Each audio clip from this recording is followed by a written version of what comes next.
What is going on, everyone? Today we are hitting you with the brand new One Piece tier list. And this tier list is going to be the arc tier list. Now, this is like an anime arc tier list because I watched the anime, but I did skip fillers and stuff. So, Buggy's Crew Adventure Chronicles and the Diary of Kobe Meppo and stuff like that will not be included on here, but everything else is completely included. So let's get this started with Romance Dawn, the start of it all. Now, Romance Dawn is the only arc that I've read entirely in the manga and seen in the anime. If we're judging this on purely the anime, ooh, it gets like a B tier. But if it was the manga, it would be an A tier. I think the manga handles it better. It's better paced. You get the Shanks flashback at the beginning instead of episode 4. I don't know why they did that in the anime. But in the manga they fix it. And you also don't get Zoro's flashback in the anime version of East Blue, which is another really stupid change. You get that at episode 19. So since this is judged off the anime, I'm gonna put it in B tier, but it would be A tier if I was going off the manga. Because, I don't know, 3 episodes to squeeze in everything they had for material for Romance Dawn wasn't very good, and I hate that they moved the Shanks flashback, so but it is a very solid start to One Piece. Now, Orange Town, I'm also going to put in B tier. Buggy, the introduction to the future Pirate King, Buggy D Clown, should put it in God tier alone. But God tier is reserved for one special arc we'll find later on. And no, I know what you're thinking, but it's not Long Ring Long Land. So yeah, Orange Town is good. I like the flashback with the dog and the Buggy crew was fun enough. They're good, fun first villains. There's not much else to say about the arc. It's very, you know what? We're gonna bump it down to C. It's kind of meh, with the exception of the introduction of Buggy. So C tier, I think, is exactly where this needs to be. Another C tier arc is gonna be Syrup Village. I used to think that this arc was better than Baratier, and I don't know what I was thinking. Especially after watching Whole Cake Island, I have a brand new appreciation for the Baratier arc. Captain Kuro's plan makes no sense. I know everyone on YouTube says this, but it really doesn't make any sense. What was this man trying to accomplish? He's gonna be a butler for 3 years and befriend everybody and then kill them all. Boy, why not just march your crew up there, kill them all immediately? I don't understand. But besides that, it introduces one of my favorite Straw Hats, Usopp. It did take him a little bit to grow on me, but when he did, he's become my consistent third or fourth favorite character in the entire series. I love Usopp. I love a lot of things about this arc. It's just the villain really holds it back for me, and the fact that Usopp was kind of annoying to start. Now we got Baratier. It's an S tier arc. Baratier is fucking incredible. The only thing I don't care too much for is Don Krieg, but the Baratier introduces my favorite character in the series, Sanji. It's got a great flashback. It's better in the manga. I haven't fully read the flashback in the manga, but I have seen some of the differences. I love what they do with Zeph in the manga way more than the anime, where he eats his leg rather than has to cut it off by necessity. I think that's way more powerful to the messages of Sanji's backstory and character. But it has also one of the most iconic moments in One Piece when Mihawk comes in and completely obliterates Zoro. Just words cannot explain my jaw dropping to the floor when I saw that for the first time. Uh, yeah, it's just incredible. I mean, Baratier, I think, is probably the first real step in the right direction for One Piece. Like, these arcs are alright. Or these arcs walked, so Baratier and this next one, Arlong Park, could run. Arlong Park, top of S for right now. Arlong Park has an amazing emotional through line with Nami. Nami was my favorite character in the East Blue saga. I loved everything they did with her character, and seeing her heartbreaking backstory really solidified that for me. Nami was great. Arlong was a very threatening and menacing villain, nothing like we'd seen at the time with the Fishmen. Um, and his fight with Luffy was great. I really enjoyed this arc in its entirety. I have almost no complaints about it whatsoever, and I think most people agree that Arlong Park is the first really, really good arc of One Piece. And because of that, I'm actually going to drop Baratie to A, but in the confines of early East Blue, it's definitely S tier. It's got some great moments, but Arlong Park just completely outshines it to me. Now, Town. This is a hard one. I'm gonna say it's gonna be top of B for now. A lot of lore significance, but it's very short. Although it does introduce Smoker and Dragon, so that's really cool. And I do like the moment where Luffy is going to get like executed, kind of like Gold Roger. That's a cool moment. And I do like that it adds on to the lore, but compared to other arcs, there's not as much substance. So we're gonna keep it in B, enjoyable but not incredible. Reverse Mountain is also gonna be bottom of B. I enjoyed the introduction of Laboon. Probably after meeting Brook, this arc means a whole lot more to me than it would otherwise. But there's not too much to say. You meet Crocus, Vivi for the first time. You meet I forgot the dude's name. The guy goes me.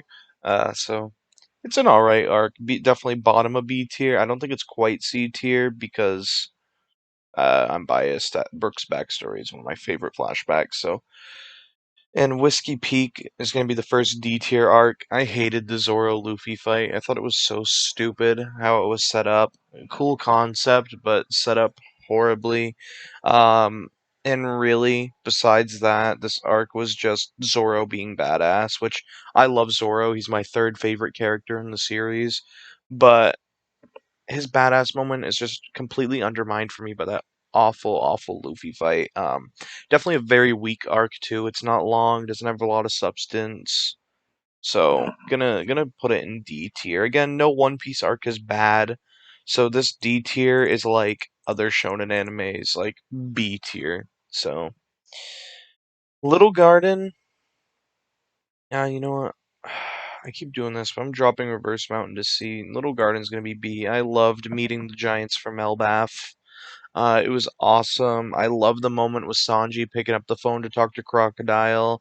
I like Zoro willing to cut his feet off to become free from the candle wax. It was hilarious. I love it. Zoro is a treat, a treasure. He's great. And yeah, I love that it sets up like the Baroque works really well. I feel like this whole Alabasta saga was handled really well because you get the gradual build up from Reverse Mountain and Whiskey Peak and Little Garden all the way until you finally get to Alabasta. But between Little Garden and Alabasta sits Drum Island. Now, I'd love to put Drum Island in A for Chopper, but for now it's going to go top of B, and here's why. The villain is terrible. Wapol is a bottom 3 villain for me in One Piece. And Drum Island, at least from what I saw in the anime, it kind of dragged on for me. I mean, Chopper is one of my least favorite Straw Hats, and I mean, I still love Chopper. My least favorite Straw Hats by no means I hate them at all or dislike them even. They're awesome still, top tier cast. But I never felt much emotional resonance with Chopper's character as I did someone like Sanji's character.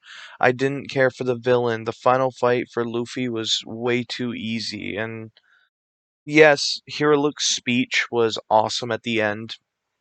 I do think it's very tragic how Chopper tried his hardest to help him, but ended up failing.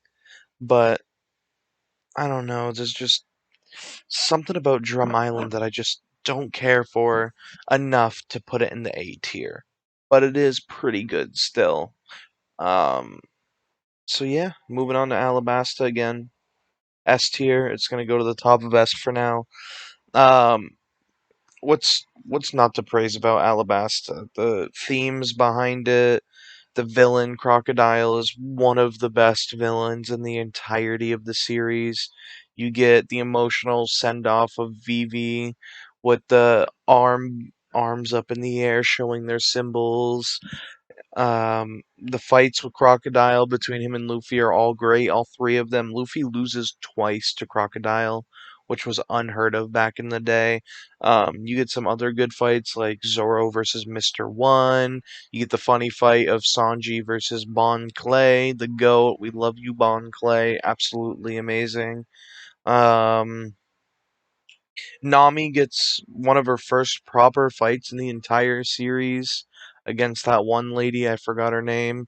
Usopp and Chopper have a pretty fun fight against, I think, Miss Merry Christmas. I could be completely wrong, but um, overall, yeah, I really enjoyed it. I love the stuff with the rebels and Koza, and I love how after Luffy beats Crocodile, it starts raining for the first time. You can really feel the significance of that moment between everybody in Alabasta, and that's a really special feeling. I remember tearing up towards the end of this arc after that whole rain thing, and then the Vivi send off. It hurt me. I still miss Vivi to this day. I don't know what it is about her, but I have a very big attachment to her character. And the introduction of Ace, who I'm also very attached to for some reason. Ace's death in Marineford made me cry more than like any other fictional death I've ever seen. So, yeah, Alabasta, certified S tier. Jaya, you know what? Short setup arc for Skypiea, but I'm gonna put it below Baratier. I thought it was really good. I really enjoyed it. Bellamy was awesome. Um, the meeting Blackbeard for the first time was so cool. I love how you meet him, and just the setup for Skypiea was done so well. It got me so excited for that arc. Um, and then I'm pretty sure towards the end of this arc, I can't remember, you get introduced to Doflamingo who comes in and takes out Bellamy. That was really cool as well. I don't know if it was this arc though or a different one. I could be mistaken, but it's just a really, really good setup arc for Skypiea, which I'm an anime viewer. Just gonna put that out there before I place this. Skypiea is going below Drum Island. Skypiea is the first time I took a big hiatus from One Piece because in the anime they paced it so poorly. It felt like a slog to get through. My favorite part was genuinely the flashback with Nolan and Calgara and the tragedy that befell them of never getting to meet each other again because Nolan was executed. Um, it was sad and I loved it, and that's what brought me back into the series to start binge watching again. Because before that, it was just the Straw Hats going through and helping them, but it wasn't like interesting to me. I didn't enjoy like any of the action. I enjoyed the lore. I liked seeing the poneglyphs and stuff, but besides that, it's just it was too slow for me. So Skypiea B tier. I'm doing a manga reread at some point in the future when I catch up on the anime and current manga. I'm gonna go back and read all of it, and I'm sure when I read it, Skypiea could be A or S even, but with the anime pacing, it's gotta sit in B. Long Ring, Long Land. I'm gonna get even more heat for this, but I actually really enjoyed Long Ring, Long Land. I'm gonna put it right above Skypiea, but still below Drum Island. After Skypiea being in the sky for so long, it was just a breath of fresh air for me to just be back on land and having a really fun arc. With obviously the standout being Sanji and Zoro teaming together. I know the anime stretched it out a bit, but I still had fun with it, and the Foxy Pirates was a fun idea. So definitely a solid B tier. I definitely don't hate it as much as some people do, but I can see why people don't like it. But yeah, Long Ring Long Land, B tier, solid. Gonna sit right here. Water 7, top of S tier again. Water 7 is beautiful. This is the arc that made me fall in love even more with Usopp. Obviously, you get to meet Frankie too. Frankie is such a fun character. He's actually my least favorite Straw Hat, but he's still fucking awesome. I love Frankie. I love his fighting style. I love how he's introduced as kind of an antagonist, and he slowly starts working with and warming up to the Straw Hats.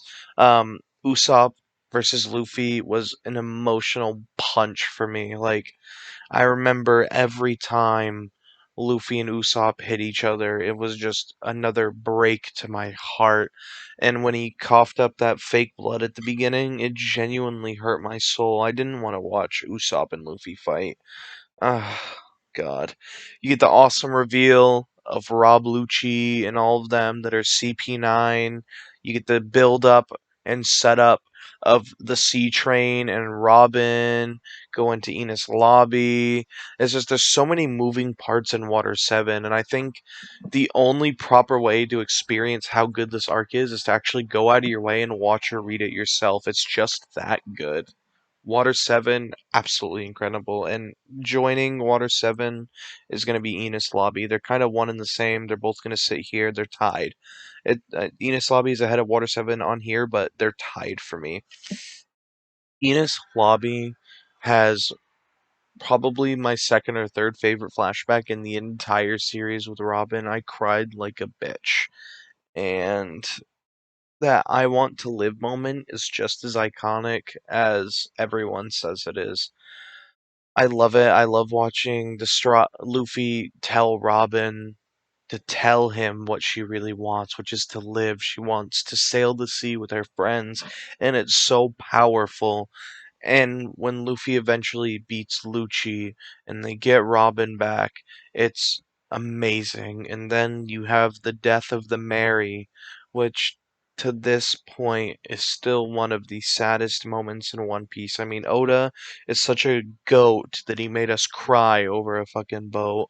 Nothing I say about this arc will do it justice. Please go out of your way to watch and read this. And if you've already seen it, go see it again. It's just that good.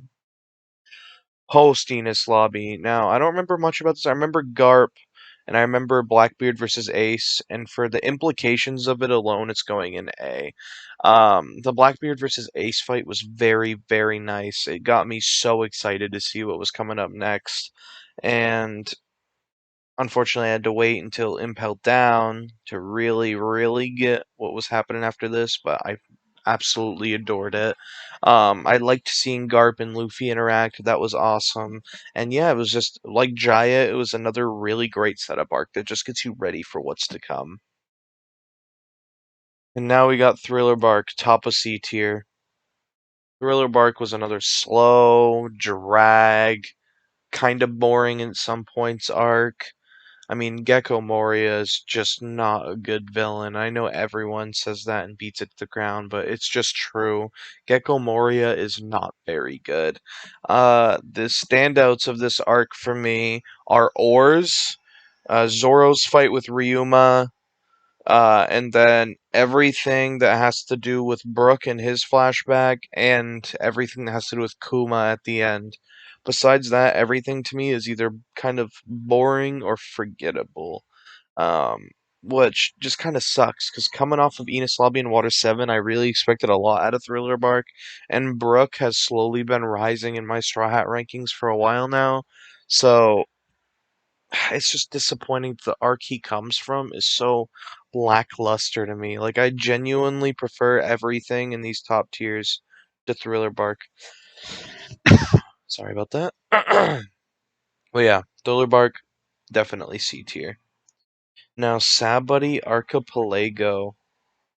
Oh, there's an argument to put it top of S. I'm going to put it just below Water 7 for now, and here's why. I love Sabody. I don't know how you pronounce it. I'm just going to keep calling it Sabody, and if anyone wants to correct me, correct me.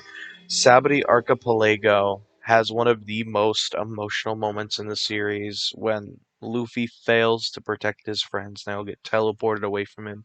The loss you feel there is incredible. It affected me so much, and that's not even to mention that all of the supernovas and worst generation are introduced here. You have a fight with Kizaru, you have Kuma coming back again after Thriller Bark. It's just so good. It builds upon the world, it builds upon everything, and it's just, ugh, I love it so, so much. So yeah, Sabaody Archipelago, definitely S tier. Please, please watch it again. It's just that good. Amazon Lily, top of A tier. I had a lot of fun with this arc. I really like Boa as a character, and her relationship with Luffy. I find it really funny. Um, and I just overall really enjoyed an arc that focused kind of on Luffy as the center. He didn't have any of his crew with him, so seeing him interact with the world without them was very interesting. And like I said, I love his dynamic with Boa. Sometimes it does get a little too simpy for me. I do understand the criticisms, but overall, I really enjoyed it, and it led very nicely into the next arc, which is Impel Down, which is going right above it in A tier. I mean, it kicked off the Buggy D Clown, future Pirate King, fun stuff. You got some cool stuff with Crocodile, the introduction of Jinbei. You have the epic cliffhanger with Blackbeard and Ace getting hauled away because Luffy just barely fails to get him. Magellan is underrated as hell. He's got a cool devil fruit, and they don't even beat him in the end. Like Magellan is crazy strong. So, Impel Down is such a good arc, and I love it, and it sets up perfectly for the only god tier on this entire list so far, Marineford. What is there to say about Marineford that hasn't already been said? Ace's death is an iconic anime moment. I don't think, besides maybe Super Saiyan, there's a bigger, most spoiled moment on the internet than Ace's death. And as much as I don't condone spoilers, it's for good reason. It's iconic. It shifts the story forever. Him and Whitebeard both. Without this arc, One Piece just wouldn't be as good post time skip. Like, there wouldn't even be a post time skip. Luffy wouldn't have learned his lesson without this arc. It would have been, they would have all died. The Straw Hats would have died. First thing when they entered the New World. The just this war was so well written. I'm at like a loss for words. This moment here in this picture of Luffy stepping up to the admirals was so hype. So hype. When Ace broke out of those cuffs, I felt hope. And even though going into it, I knew Ace was going to die. I didn't want to believe it. I was genuinely hoping the story would be altered and Ace would live, but unfortunately that wasn't the case. And yeah, Whitebeard too. Whitebeard was a standout in this arc. I loved his relationship with this crew, and his death was hard to get through for all the right reasons, and he died a warrior's death, hundreds of wounds, and this man dies standing with not a single one on his back. What a Chad. You also get Marco coming in, be a badass for the first time. Jinbei really gets to step up and help Luffy, and then Luffy gets saved by Law. Great stuff. I really enjoyed it. So, um, I can't do Marineford justice either. I mean, this is one of my top three favorite arcs of anything in general of all time, and I cannot wait to reread it later on. Post War is going to be top of A tier. It's not quite S tier for me. Um, I think that it's better than Post Enos Lobby. It's my favorite post arc. I do love that they expanded upon Ace. I do. Oh my god. Sorry about that. I do love that they give Luffy another backstory. Um, I'm kind of iffy on Sabo. On one hand, I do really like Sabo, but on the other hand, he does kind of feel shoehorned in as like a here Ace is dead, but we got your other brother here, and eventually he's gonna have the same powers. So I don't know. I'm kind of mixed, but Yeah, the post-war is good. I do like the backstory. Dadan is also a national treasure, and you get to see more Garp. Who doesn't want to see more Garp? So we're gonna go to, well, they linked Return to Sabity and Fishman Island. Oh wait, no, this is just Return to Sabity. Okay, this Fishman Island's right here. Return to Sabity, I'm gonna put under Amazon Lily as an A tier arc.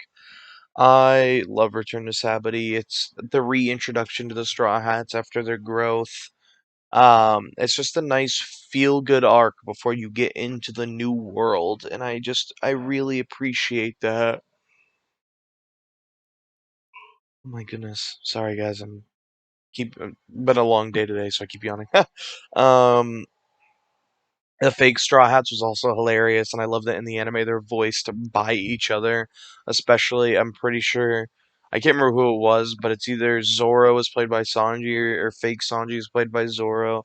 So I find that very hilarious. But yeah, Return to Sabity is just a fun, feel good arc, and it gets you ready for the new world, which unfortunately starts off with Fishman Island, and I'm afraid Whiskey Peak is going to have a friend in the D tier. I like the themes Fishman Island is going for, and I think with the Fisher Tiger flashback with Arlong, Jinbei, and it really portrays it well. But besides that, it's I watched this and by the way, guys, I just want to say I watched all of Post Time Skip in one pace, not the actual anime, so I didn't have the terrible pacing of the anime. But when I say this arc is still slow, it still drags because it's just kind of boring for such a cool setting. It's got such a lame villain. It's not very exciting to me. Like it feels like there's like fucking 12 episodes in a row where you're just watching this guy touch someone and a ship slowly floats towards them. Um, I and Shirahoshi, I don't mind her, but I can see why people think she's annoying. Just overall, it's just not a great start to the new world, and I'm gonna be honest, it kind of got me back out of One Piece. Like since Skypiea thing, and I came back, I'd been able to binge watch the entire series again up to that point, but Fishman Island kind of dragged me down. Also, so did Punk Hazard, which is gonna be right under Thriller Bark. I mean, I just also again found this one slow and boring, and I actually enjoy Caesar Clown a lot more than Hody Jones, but God, it just wasn't that entertaining for me. I like Law. Seeing more Law was never a bad thing, but I didn't care for the body swap. I've always disliked body swaps. The kids subplot was okay. I do like that they had Kinemon and Momonosuke to kind of foreshadow and set up Wano all the way back, but it just didn't hook me. I didn't gravitate towards this arc. And compared to the next arc, Dressrosa, which is going to be top of A tier because, again, it's way too long. It does kind of overstay its welcome. But compared to Punk Hazard, Dressrosa is a huge step up. Doflamingo, top 3 villain in the entire series. Everyone agrees, I know. Um, Gear Fourth was such a great moment. God Usopp, great moment. And you have all the Tantatas that are following him. It's awesome. I like the tournament for the Maramara no Mi. Um, and I do kind of enjoy the birdcage stuff. It was pretty alright. And besides that, this arc was so long. Like I remember halfway through One Piece, I got to like episode 28 in One Piece version, which only has 48 episodes. It's like, God, this is going nowhere. So I spent an afternoon binge reading Dressrosa chapters. So I read all of Law's backstory, which was another standout of Dressrosa. Uh, So yeah, but it's a good arc. It's just very long and drawn out, and I think that so it could have definitely been cut down a little bit, but overall, I still really enjoyed it. And Doflamingo and Law and their dynamic hard carried for me. Next is gonna be Zoe. Zoe is going to be here. Uh, Zoe is awesome. I really like the Minx. I love the Raizo twist, and I love seeing the whole Sanji thing, where he got taken away by Beji or Bej, whatever you want to call him, to go see Big Mom for the wedding. That was an awesome cliffhanger to roll into Whole Cake Island on. Uh, Overall, very positive on Zoe. I don't know what else to say. I mean, Carrot as well. Carrot was a great introduction. I do love her. And Pedro. Oh my God, how could I forget about my boy Pedro? He's so awesome too. Uh, so yeah, more on that in Whole Cake Island, which we are going to get into right now. Whole Cake Island is top of S tier right now for me. Kind of controversial to put above Water 7, but I don't care. Whole Cake Island is my second favorite arc in the series so far. Um, what's not to love? Sanji's my favorite Straw Hat, and this arc only solidified it. His second backstory was heartbreaking. His fight with Luffy broke me on the inside. I was devastated to see them fighting. And Luffy saying, "Without you, I can't become king of the pirates," brought tears to my eyes. I cannot tell you how much I adored the first half of Whole Cake Island, and that is almost entirely the reason this is an S tier, is because of that first half with Sanji and Germa and his backstory, and Judge and Yanji and all them. That is almost the entire reason this is an S. But even in the second half, when you have Big Mom going wedding cake for about 900 episodes, you still have a couple great things in there. Like I like Pudding and Sanji's dynamic, and I love Katakuri. Katakuri is one of my favorite villains. Again, another top three. His fight with Luffy was unbelievably good and well animated in the anime. Um, So yeah, it's just an arc that I really enjoyed. Again, it started dragging a little bit towards the end. That Big Mom chase was a bit too long, but overall, I love Whole Cake Island. Now, Reverie, I'm gonna put it B because we don't really know the implications of the Reverie right now. It hasn't been fully explored, and especially where I'm at, I'm not finished Wano yet. Um, but we don't know much about this arc. It's set up a lot that I feel like hasn't been paid off yet, so we can't properly put it anywhere. It's gonna be B tier for now because I don't know quite what to make of it, but time will tell. I feel like this is gonna be an arc that ages either very well or very poorly, depending on where it goes from there. And Wano so far, I'm gonna give it an S tier. There's been nothing wrong with Wano for me to complain about. It's gonna go above Arlong and Alabasta for now. Uh, the animation is obviously incredible. The pacing is a little hit or miss here and there. I've watched the first 31 pace episodes with it, but since I've switched to the normal anime, I have noticed that the pacing is a bit meh. But I think the animation and the story more than makes up for it. I really enjoyed Act One with with meeting Otama, and you get to see her with Ace in their backstory, and I don't know why it hit me so hard, but Luffy telling Otama that Ace is dead and that he's never coming back and to just move on, that hit me hard. And then she told him that he doesn't know what that feels like.